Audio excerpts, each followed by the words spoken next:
မင်းစားမကောင်းမဲ့ဂရင်းဖြတ်တဲ့ရက်ဒီမှာကိုအမြဲချက်စားနေကြငပြိုင်ချက်လေးကိုချက်စားထားပါတယ်ငပြိုင်ချက်လေးချက်ဖို့ပါဝင်ပစ္စည်းလေးတွေကိုပြင်ဆင်ထားလိုက်မယ်စီဦးတွေကိုစက်သွန်ကြီးလေးစပြီးတော့ထည့်ကြော်ပါတယ်စနုံးလေးနဲ့ငယ်ထည့်လိုက်မယ်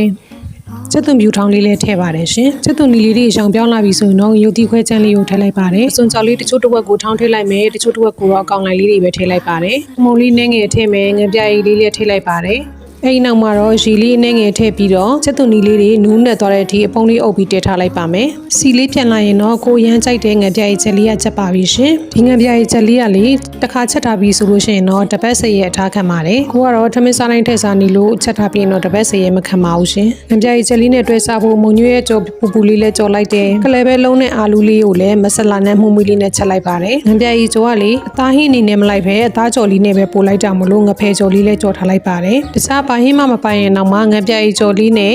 ကျုပ်ကြော်လေးနဲ့ဆိုရင်တော့ထမင်းကအရန်ကိုစားမိတ်ပါတယ်ကိုကတော့လေငပြိုင်ကြော်လေးနဲ့နေပြီးတော့ထမင်းတွေကိုရှူးရှူးရှဲရှဲနဲ့စားလိုက်တာစားလို့ကိုမိန်နေရောပဲရှင်